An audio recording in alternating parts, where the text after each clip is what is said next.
Welcome to another episode of the Our Foundations podcast. My name is Joshua, your host, and today's episode will be a continuation on this series on technocracy. So we've covered the fact that we are headed into an age of science, an age ruled by technocratic systems. And so what we're doing now is looking into how a technocratic system can be and probably is or will be organized. What does that actually look like? And so in order to do this, I am using some examples from literature and other well-known sources and looking at how they described certain aspects that are relevant and similar, and then apply those to this idea of a technocratic system, of technocracy. And since I believe we've already established pretty clearly that technocracy will be the main control system going forward in this coming age we're shifting into, I think that as we look at what technocracy can look like, how it can manifest, I think it'll become clear that we are already in a phase of a technocratic system. We are already in a phase of technocracy, and we are shifting into another phase, into a more advanced evolution of this idea of a technocratic system. And then there will be some opposition to that.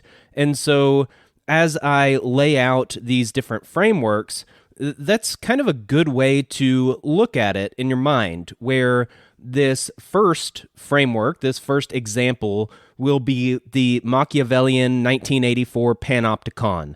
And so that is this first look of what technocracy is, how that manifests, how it controls a population, manages society, these types of things. And it's done in a very visible and physical way, very material way. And this is more of what we are in today, would be my argument. Then as we shift into the evolution of the technocratic system, that's where my next set of examples would come into play. And this would be Plato's Brave New World foundation.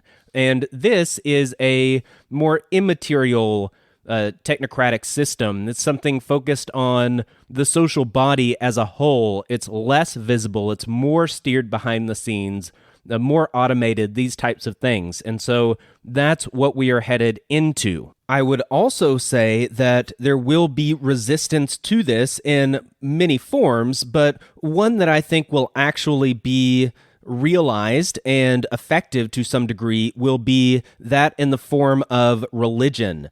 And so that's where my final set of illusions come into play. And I actually have two different branches of that, either a physical, material, visible, that type of approach of a religious response, or the opposite, or the immaterial, the more spiritual, the more decentralized manifestation. That those are probably the two options as far as what those effective responses will be. And I actually believe that they will both happen. I believe they both exist to a degree in our current time, and they will continue to exist and probably grow further as the technocracy gains more and more control and power and influence. So that's a good way to kind of think of how and why I am laying everything out like this.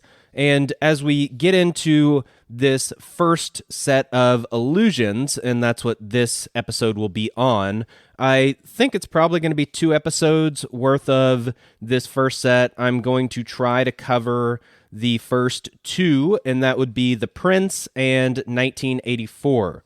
Then we'll see if I get to both of those. So let's go ahead and start off with this first set of illusions here, and this is the first version of technocracy that we'll be addressing. This is the Machiavellian 1984 panopticon, and those are obviously the 3 illusions: Machiavelli's The Prince, Orwell's 1984, and Jeremy Bentham's The Panopticon. And we'll start off with this first one. That would be Machiavelli's The Prince. This is a very well-known work, and anybody that has really studied anything related to political philosophy and things of that nature should be very familiar with it. If you haven't read it, I would highly recommend it. It's pretty short, it's pretty easy to read, and it's pretty clear. So it's something that can, number one, benefit you by giving you some ideas and strategies. It's very effective. It's talking about very effective methods, and so that can be helpful. It's also kind of a blueprint for how people rule other people, and it's one that gets used over and over and over again, and it's used by pretty much every ruling person or entity or system or government that exists today. And again, it's very effective. So knowing how and why a state is acting in a certain way or a ruler is acting in a certain way can really help you in understanding what is happening, what's going to happen, how to resist effectively, these types of things. So what I've done is I read the prints, and while reading it, I would jot down notes for all of the things that I felt were applicable concepts to this perspective. So there's a lot more that you can get out of the book, The Prince. There are a lot more concepts in there, and there are a lot more applications of even the concepts that I'll be talking about. So it's kind of like Plato's Republic. I've covered that probably, I don't even know, 4 or 5 times at least throughout the course of this podcast as a whole. But I think every time I've approached it from a different angle. I've talked about different concepts, and when I've talked about the same concepts, often I have applied them differently according to whatever season I was in or the context of the episodes before and after, that kind of thing. And so I think this is a similar thing. I'm not trying to do an overall summary of the Prince. What I am doing is taking the Prince and drawing out things that are relevant for assessing a technocratic system. As far as chronology is concerned, like I said, I do believe that we are currently in a version of a physical technocracy of this first set of illusions, this Machiavellian 1984 panopticon. I think we are currently living in that to some degree. Now, kind of like I've talked about shifting between these different ages of man and historical cycles and patterns, it's really hard to pinpoint exactly where you are when you're in it. That's something that it really takes probably hundreds of years later to really be able to assess those things with any sort of accuracy. But what I can say is that we are probably somewhere in the spectrum of this rule of the technocracy in its physical form. And we could be just now entering that. We could be in the middle of it. We could be near the end of it and phasing into the next group of illusions I'll cover, but we're somewhere in that range. So that can give you at least a broad idea of roughly how to look at this. And as I go through these various illusions, examples, and concepts, maybe that can be playing in the back of your mind, and you can think about how those apply to our current and modern age. Are these things that are in full effect now? Do you see them getting started, or do you see that they've already been in effect for years or decades even? So as we talk about this idea of technocracy, this idea really got popular in the 30s. So the source that I typically draw from is William Henry Smith, who, as far as I know, is the one that coined the term first of technocracy. And as far as I know, he wasn't directly related to the technocracy movement out of Columbia University and Technocracy Inc. and all of those things that you'll hear about if you actually study technocracy. If you listen to Patrick Wood or people of that nature that talk about the history of technocracy, that's where they usually take it. And that was in the 30s. I believe William Henry Smith was writing in the late 20s, if I remember right. It was either I think it was sometime in the 20s. I'm just not sure where in the 20s, but he was definitely before Technocracy Inc. and that movement got going. But either way, you can see how this movement has been around for quite a while, number one. Number two, I've shown how these ideas have been around for an even longer time. So some of these allusions I'm drawing from, like The Prince and like Plato's Republic, these are old works. These were well before the 20s and 30s. So these ideas have been around. If you go back to the Rhodes Roundtable groups and things like that, so I've done many episodes on that. If you have not listened to them, go back and listen to the Corruption and Conspiracy episodes in Season 1. I honestly have no idea where they are in Season 1. Just search through and you'll find it. But in those, I cover this a lot about these groups and these powers behind the scenes, kind of like all the quotes that I mentioned a few episodes ago. These are things that were happening in the early 1900s before the technocracy movement, but they kind of coalesce. And the reason why I am talking about all this and mentioning all of these things as a side note before getting into The Prince is that it is clear that some aspects of technocracy, the way we are looking at it, have existed since a minimum the 20s and 30s, probably the early 1900s, and that's where it seems that it really got its start. Now, again, that doesn't necessarily mean that it got its start then. It's been so long, so maybe it's peaked and it's headed back down, heading into the next phase. Not necessarily. Things like this, when we're looking at history, we're looking at societies and nations, looking at this macro view, these things can take decades. They can take centuries to really play out. Look at how long Rome existed for. That was a very long time.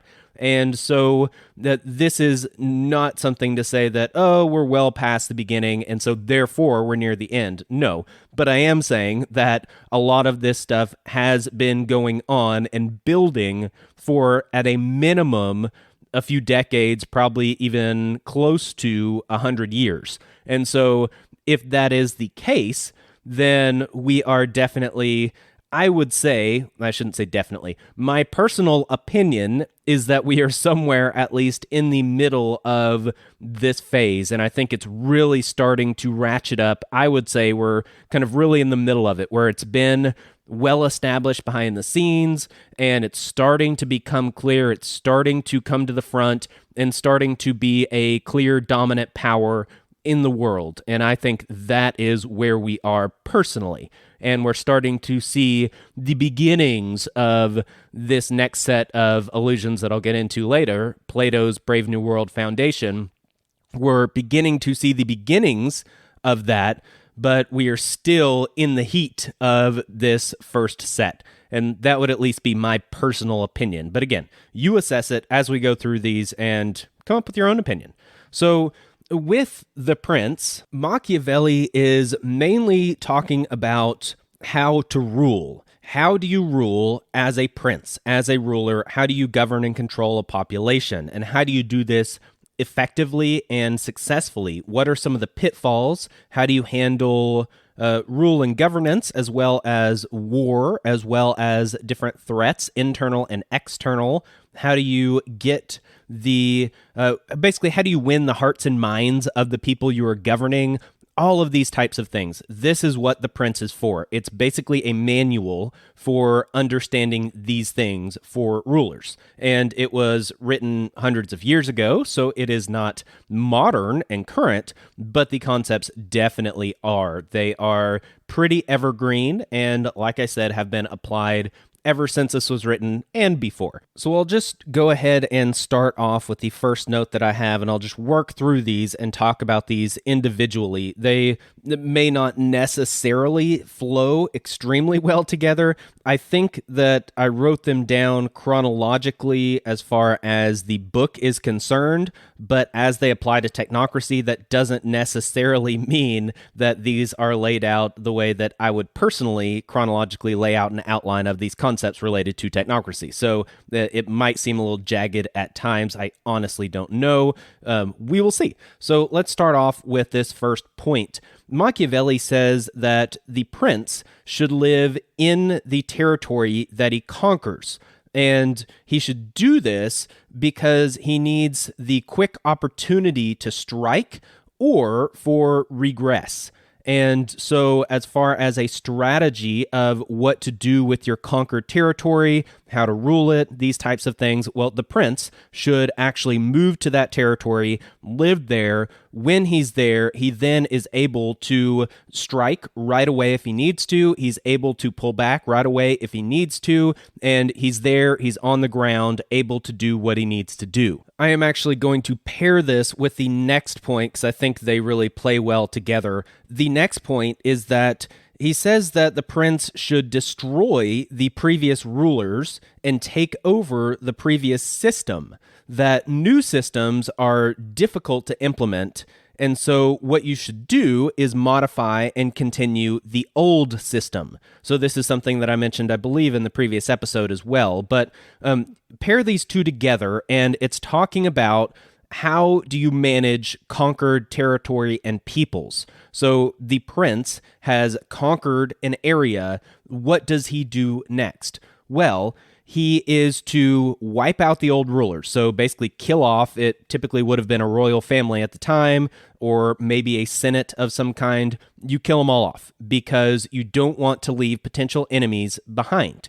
You could, and that might look good for you, and you might win some sympathies from the local population, but that's just going to be too dangerous. It is better to just cut them out, kill them off, get totally rid of them, get rid of the threat, then you can take over. But instead of just implementing whatever system you want, what you need to do is understand what the previous system was and continue that system just under your complete rule. And so, in doing so, the population is still experiencing something similar, something familiar, something that they're used to. It's just with a different face at the top, so to say. And then the changes and modifications are going to get rolled out in time, and they're going to get rolled out slightly. It's not just this complete break with a brand new thing. Instead, you are continuing this old system that the people know, they're familiar with, and you are just doing this under your own control. You are also living in the territory, so you are there. You're not conquering this territory and then ruling it from afar, being the faceless ruler. No, you are going to be there. They're going to know who you are. They're going to see you as the head of this system. They're going to see some of the changes that you make, even though you're not totally changing everything. And as you are there, when threats do appear, when someone does come to attack, when there is opposition to your rule, you are right there. So number one, that's a deterrent. If the prince is living in a city, someone is probably much less likely to stand in the town square and criticize the ruler. If you are living thousands of miles away, that's probably a lot more likely to happen. And so, number one, you've got this deterrent factor. Number two, let's say that there is criticism, that there is someone that comes out in the public square and is talking about how horrible the new ruler is and how his plans are taking away the freedoms and liberties of their people and how immoral it was to kill off the previous king and queen or whatnot. Well, if the prince is living there, then he can just immediately order his soldiers, get that situation taken care of, take out that person that's calling him out, and the issue is dealt with immediately. He can strike right away. Well, what if there are surrounding territories that he might be able to conquer and spread his reign out, and he thinks that he can do this well, and that's what he wants to do? It's not going to spread him too thin. Well, if you're there and on the ground, you're much more likely to have the information you need. You're going to be able to attack when the opportunity comes up right away without having to wait for news to travel back to you to get news out, possibly even physically ride there yourself before you can actually get something going. You need to be able to act immediately, and that is both to deal with threats as well as to strike, as well as there's always this possibility that you can't hold your conquered territory. This did happen quite frequently, still does, and so in that case, you want to be able to pull out your resources, your people, pull out yourself. You want to be able to do this right away as soon as you know that you're not going to be able to hold it. And so if you are there, you can make that judgment right away. Now, you could appoint a general or someone else to rule in your stead, so to say, and to make decisions as they come up in time, but you are going to be counting on other people to make decisions in the moment that are going to be the right decisions and the right assessments. You, as the prince, you probably want to make those assessments yourself and be able to act. That's why you are the ruler. That's why you are the prince, because you can do this and you can do this well. And you need to be there in order to really do this well. So as we apply this to the modern idea of technocracy, technology really plays a big role in this. And the evolution of technocracy and having a more technological system in place makes these things more applicable, and it makes them easier to implement without having to jump through a lot of the hoops that used to have to be done when you did not have instant communication and instant ways of carrying things out, things of this nature. And so since we have the technology for automatic information transfer and data flow, the prince, the technocracy, the system, the rulers, they don't necessarily have to live in a certain physical location. That's not really a requirement. Now, you probably still do want to live in the country you're ruling over, if we're still talking about a nation-state scenario, and you still want to be in a prominent place where you live is something that does have impact, but you don't necessarily have to physically be in a location to take advantage of all these things that Machiavelli talks about, because you need to be able to strike when the opportunity comes up. You need to be able to retreat when you need to. And these things are no longer physical matters. So as we go back to this idea of historical cycles and that we're headed into a more immaterial age and out of the more material age, technology does have a lot to do with this. And so since we are living in an age with technology and that is more immaterial, the material aspects do not have the same prominence. So if something comes up, and let's say there is major dissent against you as a ruler or against the system as a whole, what can happen? Well, you can automatically censor them, cut them off, and basically kill them off, so to say, but you do that virtually and digitally and not physically. Although it still sometimes happens physically, not quite as much as it used to, and it does not have the same requirement that it used to strike physically. The same is true with regress and retreat. It's not necessarily that you have troops in the street controlling the population. It's more that you're controlling a narrative, and you need to be able to backtrack, to change your story, to put some spin on something that has come out if something comes out against you. So let's say the Epstein scenario. And if you go back to earlier episodes, especially if you listen to that Corruption and Conspiracy series that I did in season 1, I believe one of the update episodes, which I used to update episodes in between, one of those was when the Epstein story broke. So brief side note, that's kind of interesting. I've gone back and listened to that for some reason and found that I was actually talking about the Epstein story as it was happening. And so that is now recorded for you to enjoy if you go back and listen to that. But the Epstein scenario is a good example where all of a sudden information has come out and people are now aware that there is this underage sex trafficking ring. All these politicians are included, and state leaders and corporate leaders, and big mess. Well, what do you do? This is a threat to the ruling system, to the ruling individuals.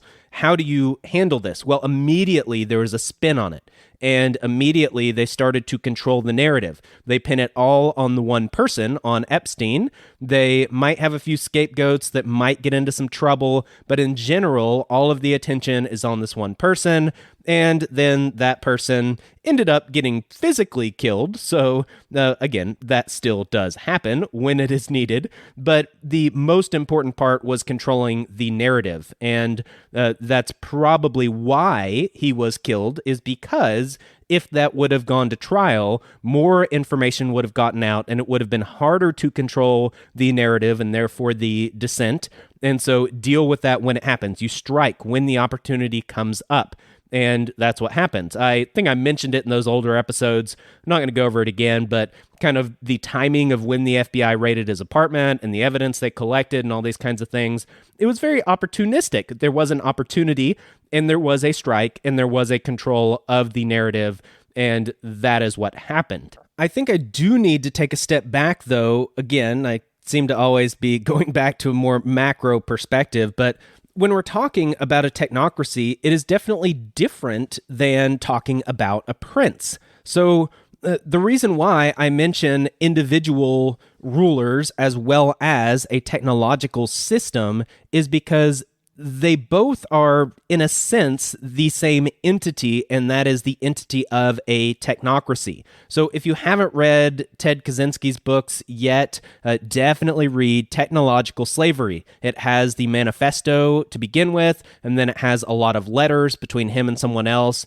after he was in jail, and it is very good, especially even if you just read the manifesto. It's pretty short. I think what's his name? Pete Quinones on Free Man Beyond the Wall. He is currently doing a series on the manifesto with someone from the Timeline Earth podcast. And so that is something I would highly recommend listening to if you have interest in this.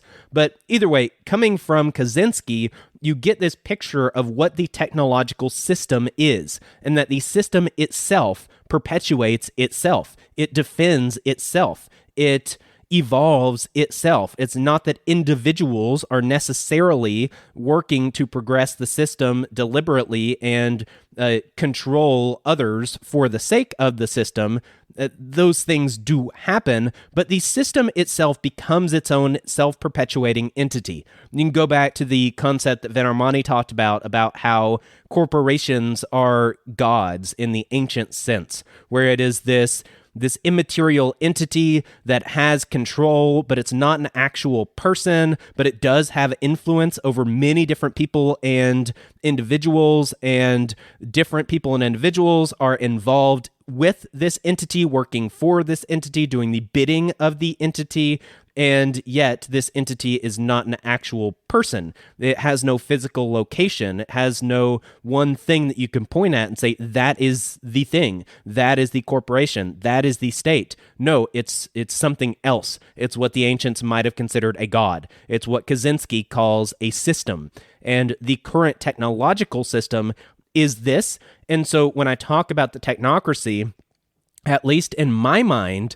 it is this technological system paired with the, let's say, elite rulers behind the scenes. There are individuals. So let's say, if you're looking more historically, let's say the Rockefellers, the Rothschilds, people like Cecil Rhodes, these people of influence, Carnegie, these types. And so those get carried forward, and you have people more like, let's say, Bill Gates, possibly an Elon Musk, Zuckerberg, people like this. And so this is where the system is heading. There are individuals, there are rulers, but at the same time, there is this system itself that is its own entity. And so it's interesting with a technocracy, you have the experts that are running things, but they're running a technological system. They don't actually have complete control over it. In a technocracy, as you apply technology as it exists today, a lot of it will be done by AI and algorithms and be more automatic. And so it's this weird blend of individuals and immaterial entity. And so that is the technocracy. So that's why I'm going to refer to both systems and rulers, and that's kind of at least how I see it as it exists today. Now, with the prince, Machiavelli is talking about conquered territory and what do you do with the conquered territory. The conquered territory in today's world is the masses. It's the population. It's society. People have been conquered by these rulers and this system. And I say this because the rulers in the system control the people, and they make all the rules for the people, and the people do what they're told. They are disciplined by the system and by the rulers. They are given their everything, their morality, their laws, their everything, their resources. All of this is controlled by the system and the rulers. And so the people, so to say, the masses have been conquered. Now, this conquered territory, let's say the population of a country, what do you do with that population as a ruler? How do you rule over that population effectively? Well, again, you have to be there. You have to be monitoring things. You have to get that flow of information and data at all times in real time so that you can quickly jump on an opportunity to strike or quickly put some spin on something or retreat on a certain area or subject. And again, a lot of this, I would say, is more immaterial. It's economic. It's information flow. It's things like this. It's not necessarily armies and soldiers and these types of things. But that's what you want to do. You have to be there. You have to be ready. You have to be getting this information. So you need that technology to be working for you and set up as a system and fairly automated, especially in today's world.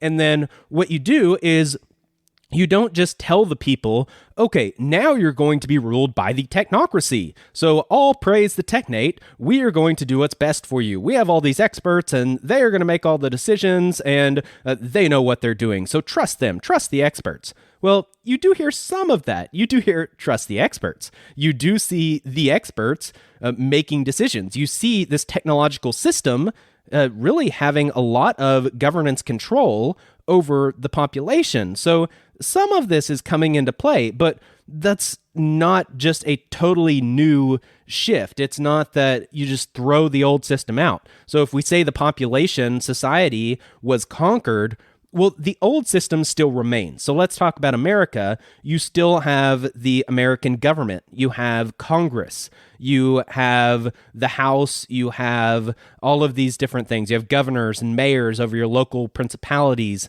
You have the president. You have all of these, the State Department, the Pentagon.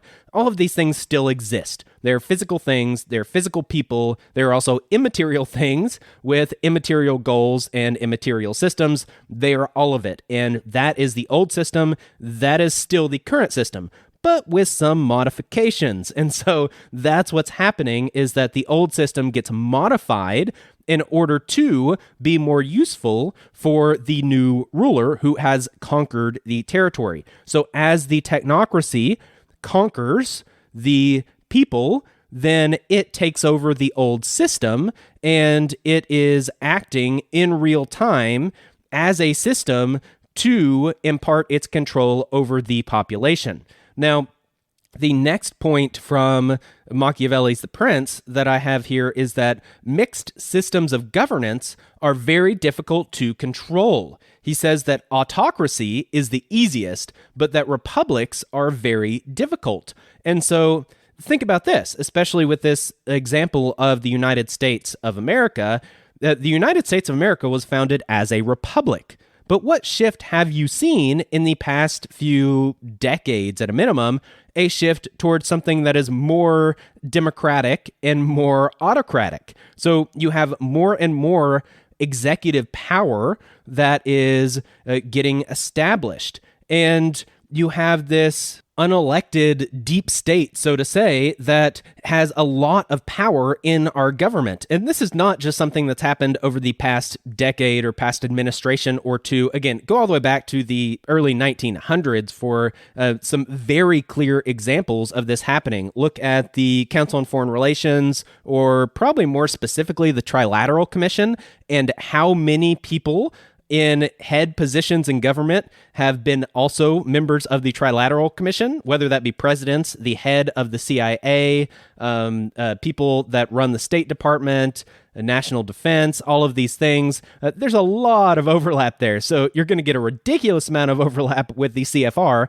but the Trilateral Commission at least is a smaller group, and so that might be a little easier to see.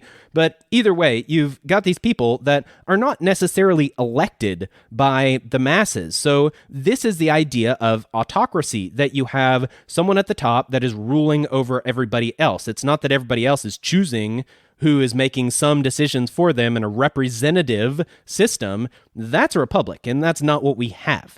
And I say that intentionally, and I know that technically America is a republic, but in reality, how it functions today is much less like a republic than it is like some of these other types of systems. A lot of the way that the government functions in today's world is autocratic, and a lot of it is democratic. I would argue that the democratic aspects are a facade and a way to control things, and the autocratic aspects are even more intense than most people realize. That would be my personal opinion. But either way, it fits really well with what Machiavelli is saying here. So it's the same idea that I talked about before, about how when you conquer a territory, you conquer a people group, then you don't necessarily just change all their systems. Well, let's say that this concept of a technocracy has been gaining more and more steam, been gaining more and more influence and control since, let's say, the early 1900s. Well, what has also happened? It's not that we switched to a technocratic governance system. There was a call for that. I believe it was FDR that Technocracy Inc. actually wanted to become dictator. They wanted him to just claim that he was the dictator, and they would support him, and he would start the Technate, and this would all be a real, physically manifested thing. That's not what happened. And according to Machiavelli, that would not have been very wise. What you need to do is you need to take over the old system and then slowly change it and work it towards what you need it for. And what do you think has been happening to America ever since the Constitution? It's been slowly changing to be more and more autocratic, more and more democratic, and more controlled by both the system and the elites behind the scenes of the system. And so that's what's going on, and this is why it is playing out this way. Machiavelli says that sovereignty comes from either the nobles or the people. And between the two, the masses are easier and more important to control. And with this, what you need to do is gain the masses, you gain the allegiance of the masses, and you organize the nobles to your favor. So instead of putting all your focus on gaining control of the nobles and then trying to manipulate the masses, you gain control of the masses and then you manipulate how the nobles are organized.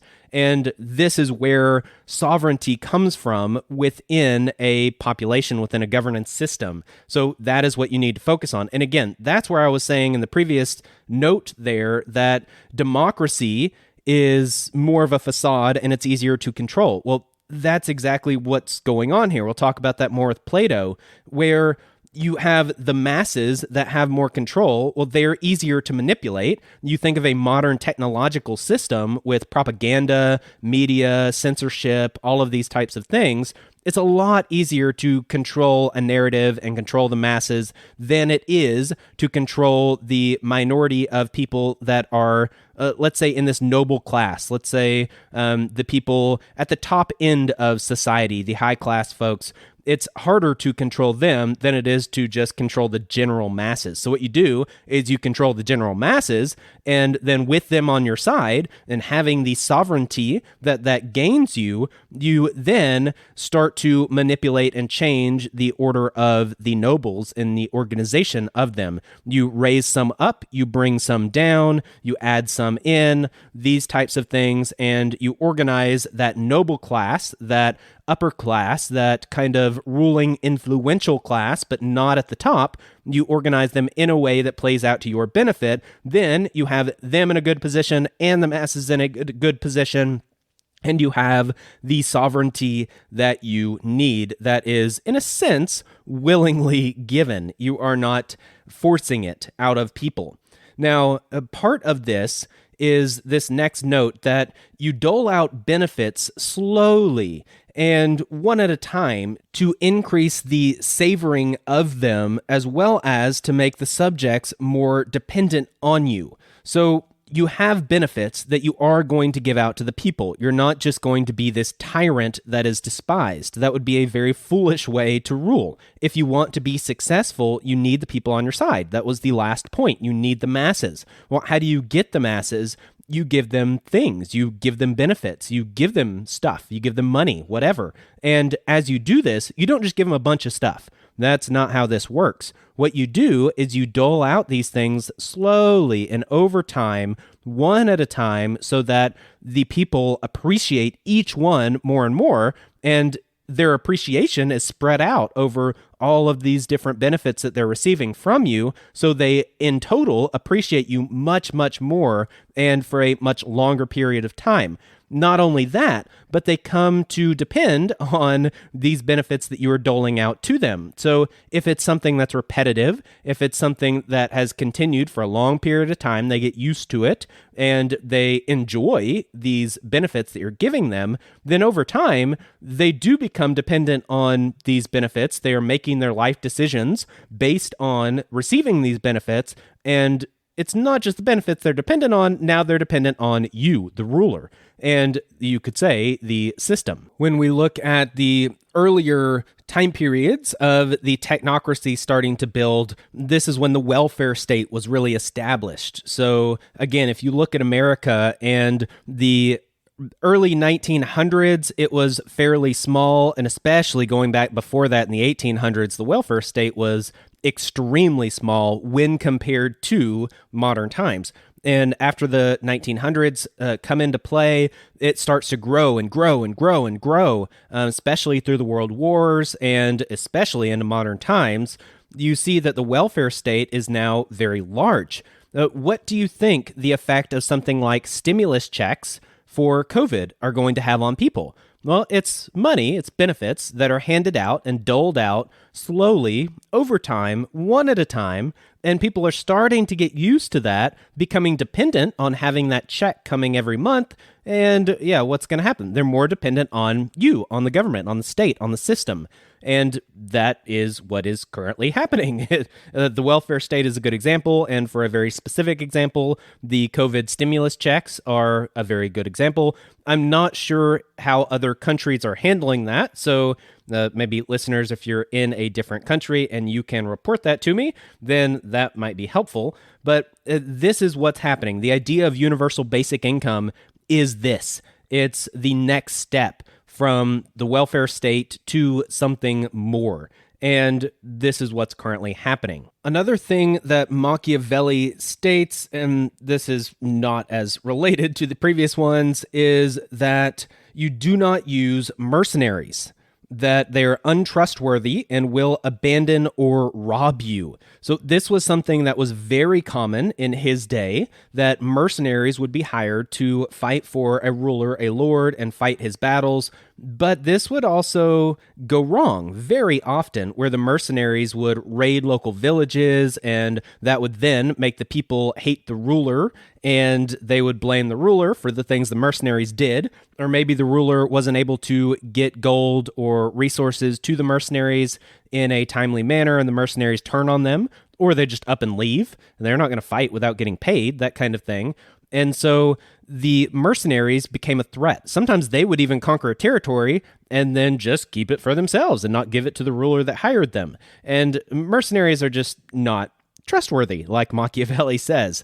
And so because of this, you don't use them. Now, in one way, you could see that this is not how things are going in modern times. Let's look at the wars in the Middle East. There has been a greater and greater and greater focus on independent contractors that are working, and basically they're mercenaries in the Middle East. And I guess maybe we're out of those wars officially. We'll kind of see if that lasts. But as of this recording, at least, we have pulled out of most of those places to a significant degree. So we'll see. But as you look at the evolution of those wars from, let's say, the 9/11 time period to now, or you could even go before that, but in that time period, you saw more and more contractors that were doing things overseas associated with that war. Some of that was fighting, and some of that was infrastructure. There were lots of other things going on, but mercenaries were getting hired more and more. For a different example, the same is true of the infrastructure for the state as a whole. If you look at something like Amazon, that has contracts for the Defense Department, the CIA, the NSA, basically running their web services behind the scenes, a lot of their data infrastructure, these types of things. these are all subcontracted out to companies like Amazon or Google or Alphabet or the like. And so it's not just a physical warfare where you're seeing more and more mercenaries in a more traditional sense.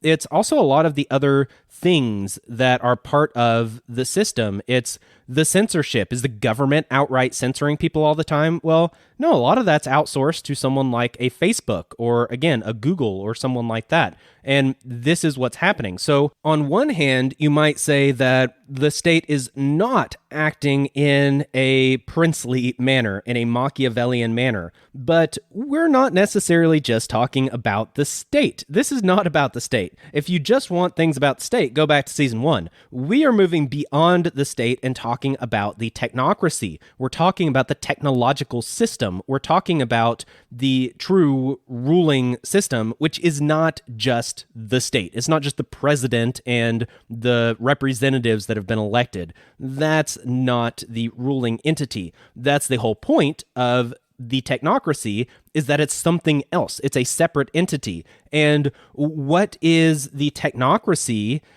What is it made up of? Well, a lot of it, and if you go back to season 2, this was my main point in season 2, was that it comes out of the corporate world. That's the equivalent of the nobility back in the time of, well, roughly the prince. And so in modern times, it's the corporate world and it's big tech. That's the example that I pounded in over and over again, that big tech would be one of the biggest sources of the ruling elite of the technocracy. And so who is getting outsourced a lot of these duties? Who is the state going to? In a lot of different areas, it's big tech. Now, obviously, you still have the military-industrial complex, and that still exists, and that's still a thing. So the physical example of the wars in the Middle East, those were actual mercenaries that were being used, and that did happen. And that still does happen. But I would say the more important thing, again, in the modern times and in our shifting age here, we're getting to the more immaterial. The more important is the flow of information. It's the data. It's controlling the masses, and it's not controlling them by soldiers. And it's not about these physical wars that are happening. That's a totally separate function that we might get into in other times. But what's really important is the technological aspects, and that really is getting more and more put into the hands of big tech. So on one hand, the state is acting in a very non-Machiavellian manner, and that is very foolish. On the other hand, you can see how the technocracy is acting very Machiavellian and taking power and doing these things themselves. So instead of, let's say, the robber barons in the early 1900s controlling the state behind the scenes through something like the Rhodes Roundtable groups, aka the Council on Foreign Relations, or something like the Trilateral Commission, or any number of things, political contributions, all these kinds of things, the Federal Reserve System, instead of using these things as their tools and their pawns and steering them behind the scenes, well, now the technocracy is taking this rule itself. And so now it is gaining more and more power and handling them itself instead of outsourcing that to the mercenaries of the state. And in doing so, the technocracy has more and more control. And again, it's really hard to frame how I speak of the technocracy. It's not a person. It's not even necessarily a group of people. It is a system, but it's not necessarily an identifiable entity yet. There is no such thing as a technate. And that probably will come into being. It might not. I honestly don't know. I can't tell the future, but that's what makes it so hard to talk about it. It is an entity, the technocracy, but it's so immaterial. It's really hard to describe, even though it is so obvious, and I can prove that it does exist, and I can show its influence. It's like the wind. How do you identify the wind? Well, you can see what it does. You can hear it. You can watch its effect on nature and on the leaves and on the things around you. You can feel it.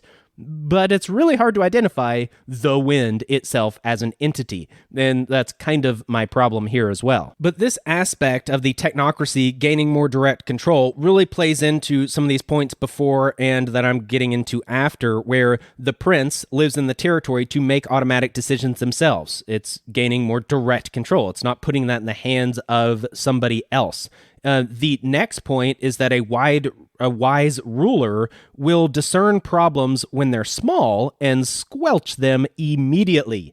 And so the ruler is in a position where they are going to discover the problems right away. They have the wisdom to discern them while they are still very small, and they're going to immediately deal with them and totally get rid of them. So that's the idea of, as a narrative comes out, as information starts to come out, it immediately needs to get spin. It immediately needs some censorship and some promotion. You censor some aspects, you promote some others, and this is what needs to happen right away as the problem is very small. And that's what the technocracy does. That's what our technological system does. And that is Machiavellian. That is the way to act. But you need to be the one in charge in order to do that. If you sub that out to mercenaries, then there are times that they will do things of their own volition, or maybe they lose a contract with the state and then they're going to do their own thing. So again, from a state perspective, it's unwise to use the mercenaries. But from a technocracy perspective, they're putting more and more into their own hands, and that is very wise and Machiavellian. So the next aspect is that the prince should be liberal with others' resources and mean with his own resources. So when this is just the epitome of really the state, but also the technocracy, you take the resources of others, that's taxation, you take all of their stuff, and then you use it very liberally. You hand it out through all these contracts and donations and different things, and you use it and spend it as much as you want. You get some big salaries that you're paying out, all of these things. It's not their own resources. They didn't do anything for them. They just took it from the people, and they dole them out very liberally. They hand out this money through taxation as well as the taxation of inflation. So they can just print money, and that is inflation, which is a form of taxation because it is taking value from the people and then distributing it as much as they want to. So that's the idea of any ruling system, is that you take the resources of others, you're very liberal with them, but when you have your own resources and your own things that you have as far as wealth is concerned, power and influence, these things, you don't dole those out to others and you keep them. You're very mean with them. You're very restrictive with them. You're very careful with them. That is what you must do. So when we're talking about something like the technocracy, there are, let's say, platforms that people use a lot. Let's say something like a Facebook or a YouTube or whatever. Now, there is a lot of data that, let's say, Facebook gets from its platform. So it is getting a lot of data from its users. That's how you pay for Facebook. You don't pay with money, you pay with your data, your information. And so as people are giving up their resources, Facebook is taking all these resources, all this data, and it's doling it out very liberally. It is giving it to all these third parties, it's selling it, it's using it for other people to do ads, it's using it for its own purposes, it's using all these resources as much as it can and really doling it out as much as possible. And in doing so, it is not using up its own resources. Its own resources, it's building by giving out these resources to others. So in exchange for giving out your data to a third party, Facebook gets paid for it. And as it uses all of this data and information itself, it gains influence over you, and it can run ads and propaganda campaigns and censorship, all of these types of things. It can do because it has all of that data, and that is why it can do it so effectively. So its resource is to have this funnel of information and this stream of financial resources coming in from that. That is... those are the resources of Facebook, and it keeps them very meanly, whereas the resources of others that is getting brought in, it deals with and hands out and uses very liberally. So if Facebook wanted to be unwise and un-Machiavellian, what it would do is it would decentralize its platform. It would give its users privacy. It would do something of this nature where it no longer receives as much data and information, and therefore it would no longer take as many resources from other people, and it would no longer dole those out to third parties quite as liberally, and it would handle things differently, and this would serve a different function. Is that what the technocracy is doing or going to do? Well, no, because as I am arguing here, the technocracy is Machiavellian. That is not how it will work. Now, the next point is that it's better to be feared than to be loved. And this is one of the main points that most people draw out of Machiavelli's The Prince.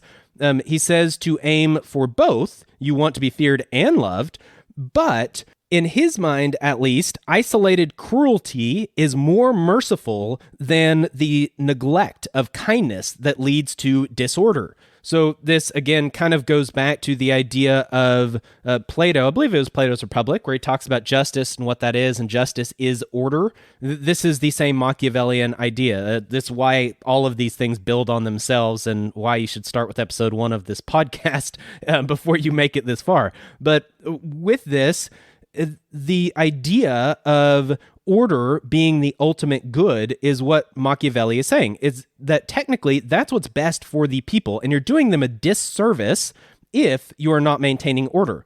And if you're just treating them with love and kindness, then there will be disorder that you are not dealing with. You're not identifying a problem and discerning it when it's small and squelching it right away.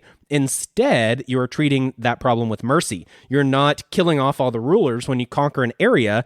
Instead, you're letting them live and being merciful to them. All of this is going to cause problems, not for you only, but also for the people, for the population. And this is not a kindness. This is something that is wrong. It is more merciful to just act with intentional, isolated cruelty. And this is what you should do. Not only is it better for the people, but it's also much better for you. It is more effective to be feared than to be loved. People will do a lot for you if they love you, but at the same time, there is a different limit there, where if someone fears you, they will often do even more for you or because of you. Where if someone loves you, then they want what's best for you. They want to follow what you have to say and what you want from them. That's what they want to do. And the instinct to act in love is something that we all have, but I would argue at least it's a more difficult thing to act out and to nourish. Whereas fear is much more instinctual. It is something that is much more automatic. The survival instinct is something that, when it really comes down to it, that is the prime instinct for all people. And that is what people will fight so hard to defend. And so fear is such an effective tool. Now, if you go back to the ideas of William Henry Smith, and he talks about the base human drives, well, that first base human drive is the will to live. That is the first and the main one. That is the key instinct. And then the one that I added in that he didn't even have was the will to serve. That is a much higher level drive. So for him, you have the will to live, the will to make, the will to take, and I'm forgetting one, I forget what it is. And then he says the will to know. And the will to know is the one that is different. It's unique for humankind. It's a higher order, a higher level drive. And then I would argue the will to serve is an even higher level drive. And so if you're trying to motivate people, it's a lot easier to use the very base instinct than it is to use that higher order, higher level instinct of service or love. And so that's at least how I would explain it. But Machiavelli says many things about it. And so as we apply that to the modern system, to the technate, let's look at an example like censorship. That's the first one that comes to my mind, at least. With censorship, it is much easier to control what people say if they fear you, let's say the platform, if they have the fear of getting banned, of getting censored, of getting kicked off the platform, of having their social media presence killed off and cut off. If that's something that is a threat to them and their survival in this virtual world with this influence that they get through the social media platform, if that is something that is a very high priority for them, that's a survival issue, and they fear the loss of that, then they are going to be much more likely to be in line with the desires of that platform. So if the platform is going ultra woke, then they're much less likely to criticize the woke agenda than if they were just on a platform that they really liked, but there was no fear involved. They weren't going to get censored no matter what they say. And so even though they really like the platform, they might be much more open to criticizing it because that love is a different motivation and acts in a different way versus the fear. And different people, individuals, will act in different ways. So some individuals will be easier to control through love than fear. But the masses as a whole, and this is Machiavelli's focus for the prince, the masses as a whole respond much more effectively to fear than they do to love. So with the censorship example, if you can instill fear in the people, and you want them to love the platform ideally, but it's most important that they fear getting kicked off your platform, then they will self-censor, and it makes your job a lot easier. They're a lot easier to control, and you can move on from there. Now, if you tighten the grip too much, if there's too much censorship, too much fear, then you might risk losing the people. So ideally, you're wanting to build both love and fear. Now, the next point that Machiavelli makes is that image is more important than reality. And this is the basic thing. This is the number one takeaway that I personally got from getting a degree in marketing, was that it's all about perception, not necessarily about the product. And this is something Machiavelli points out here, that you create an image, you create a narrative, and it will be believed because the masses only see the image and the results. And so an example of this would be religion. And he said that this is the most important aspect, is religion. You need to cultivate a religious image, and people will believe that you are religious because they see that image. That is what they see. That is their perception of you, is that you're a religious person. And they need to see some results of that. They need to view you. That's the image they need to have in their mind. And that is so much more important than the reality of whether or not you are religious. And so with this, what you need to do is pretend to be religious, but in reality, it is much more effective and much better to not act in a religious way, because again, you want to be cutthroat. You want to deal with an issue as soon as it comes up and cut it off and kill it off immediately. That idea of isolated cruelty. This is not merciful. This is not love. This is not religion. And so with that, you want to be viewed as a good, moral, religious person, but in reality, you need to act and operate on a different level, but act and operate on a different level without tainting your image, because your image is the most important thing.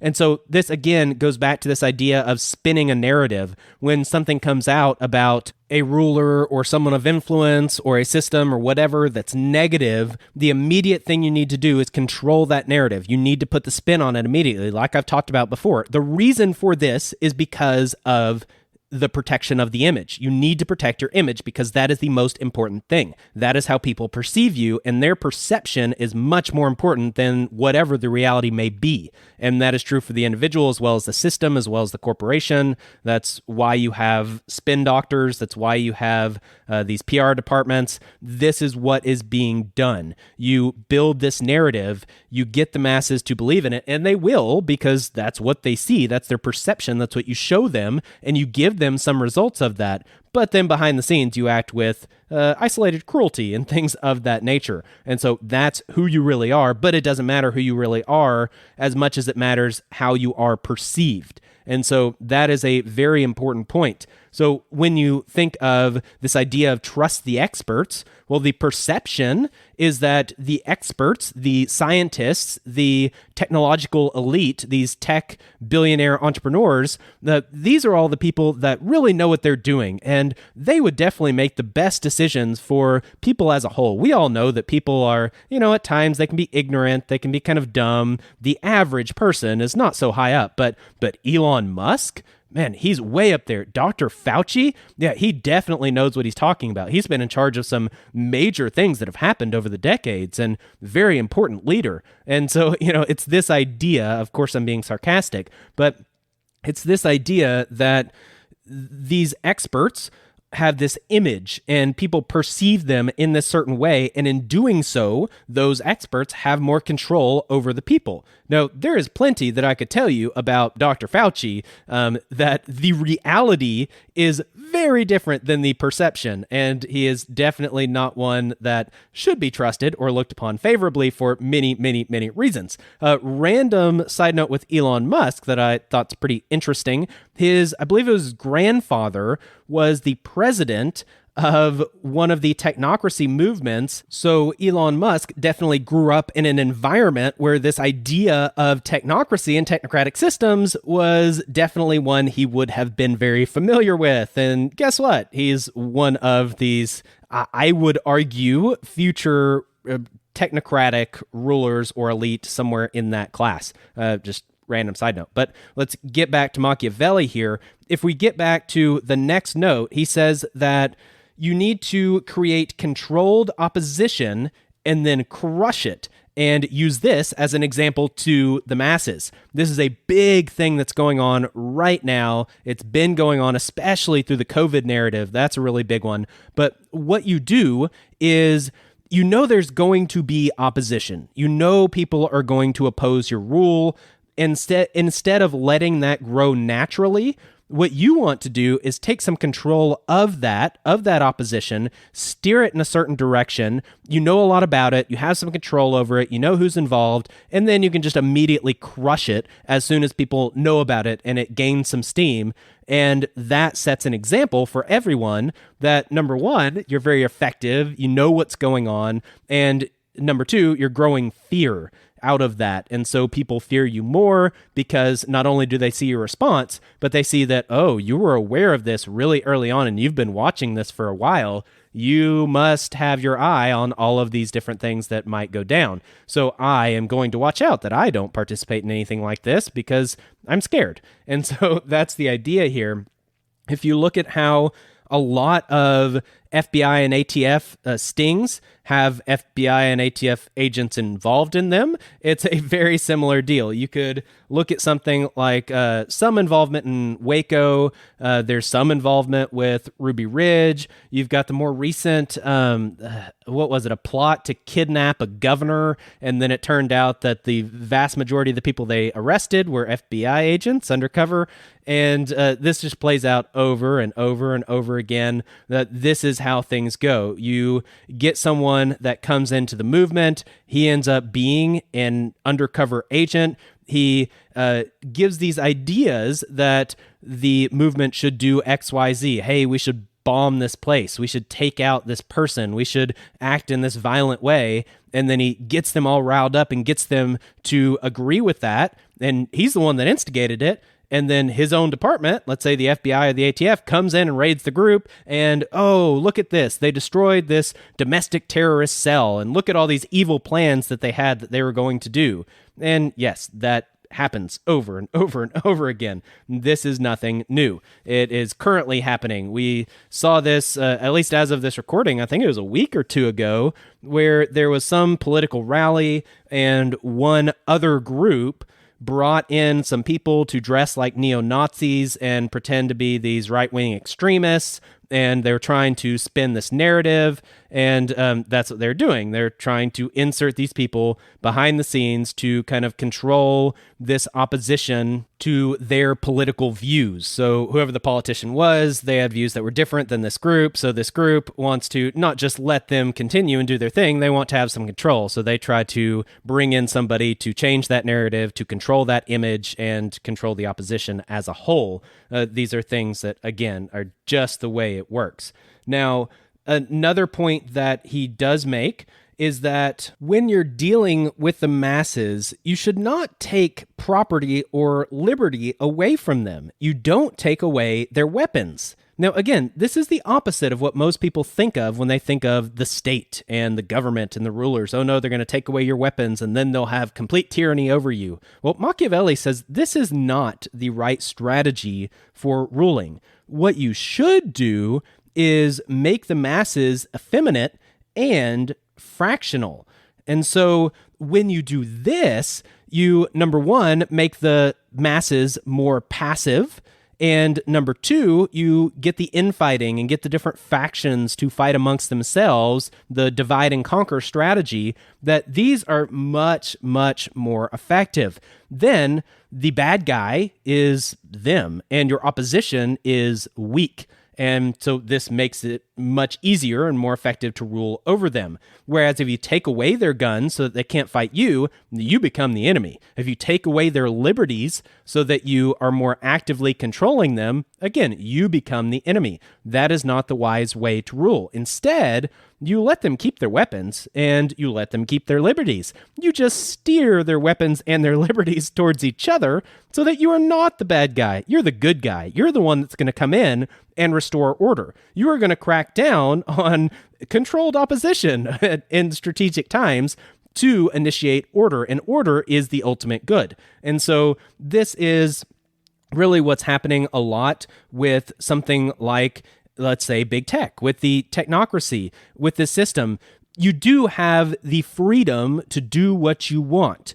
And you do have your weapons. And you could say this physically and immaterially as well, where in America, you are allowed to have weapons and things like this, but also you are allowed the liberty of free speech, and you're allowed to use that as you see fit. So instead of taking away your free speech actively, and although this is kind of done through censorship, let me explain this a little further. Instead of just taking away all your liberty for free speech, eliminating you from all platforms so that no one can say anything on any open forum, instead of doing that, you give them their liberty to say what they want for free speech. You give them their weapons, and their weapons in this form would be their voices, their ideas, their concepts, their factions, these types of things. You give them to them, you direct them against each other so that this group is fighting that group, and this other idea is in opposition to the previous idea, and so on and so forth. You organize these things, you promote certain things, you do censor some things, but again, you're not taking away all their liberties, you're just more steering it, and that is the correct Machiavellian strategy. Now, as you do all this, you want to keep the masses content. You want to give them games and festivals and things like this. If your support comes just from discontent or the lesser of two evils, then that support is feeble. It is weak. You need to create true support. And so in doing so, you need the people content. You need them distracted. You need them to love you and look at you in a positive light. And you are trying to do this. While fear is more important than love, you do want the support of the people. And sometimes that support can come through fear. But you don't want it to just come from discontent or, oh, well, he's better than the other guy. No, you want them to actively fear you or actively love you. And in doing so, you give them games, you do bread and circus, these types of ideas. This is the entertainment and consumerist culture we live in. That's what the technocracy does. That's the idea of the metaverse that's coming out. That was my investment thesis for Facebook like 5 years ago, or probably 7 years ago, was that this is what they would do. And that you can see it ahead of time that the technocracy is doing this, creating virtual worlds. And that's part of this whole game, part of this control system. And it's also why these things are oriented towards entertainment. It's bread and circus. And this is a very effective strategy for ruling, for control. Now, you want to promote business success. You don't necessarily want to have really high taxes or restrictive regulations. You want to favor those who benefit the state. So you let people be successful, and this is kind of the meritocracy idea, and you let people thrive. You let them have their dreams and hopes and work for them and whatnot.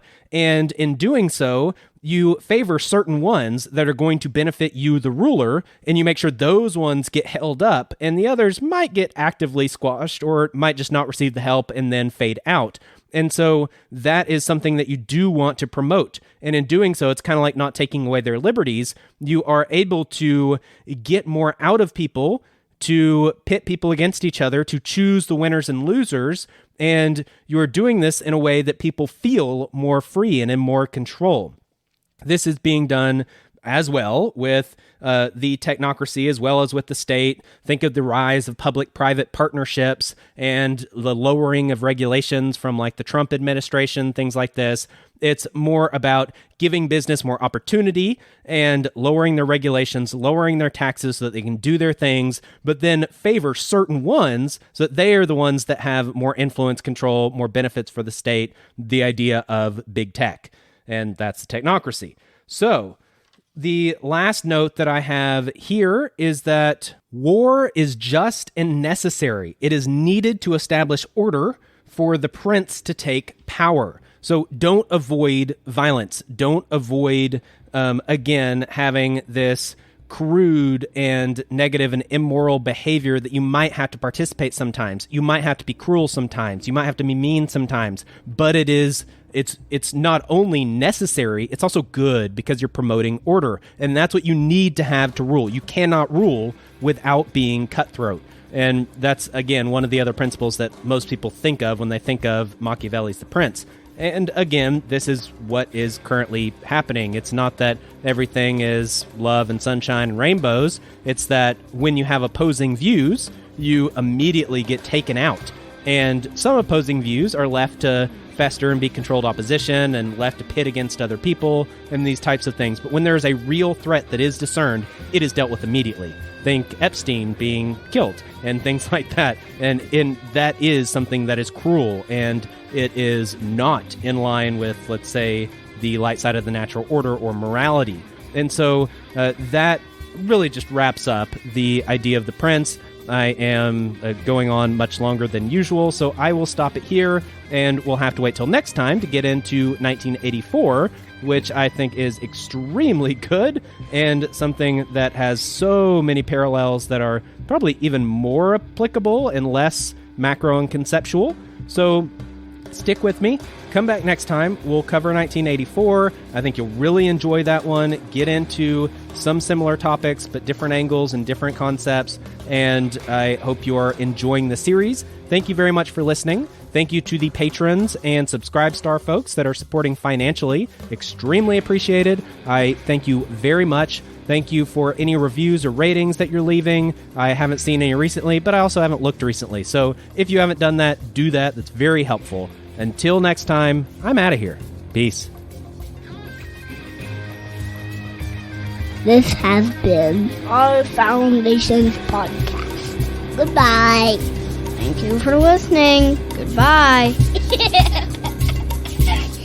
Bye-bye.